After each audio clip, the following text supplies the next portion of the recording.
In front of me is Tecno Spark Go 2024, and today I would like to show you how you can add a password to Google Passwords Manager. Begin by launching Settings and scrolling down to access Users and Accounts. Then hit this gear next to Google under Autofill service. So RMS click and tap on Google Password Manager. Finally, to add a password, use Passwords at the bottom left corner and tap on Add Password at the top of the list.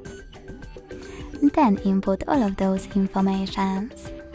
At the top, select any website or click on Select App and tap on the chosen one.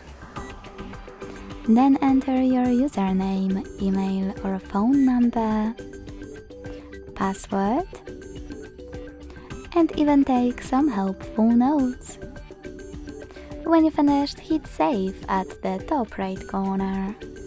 As you can see, after that, my password was successfully added. Thanks so much for watching. If you enjoyed this video, leave a like, comment and subscribe. Bye!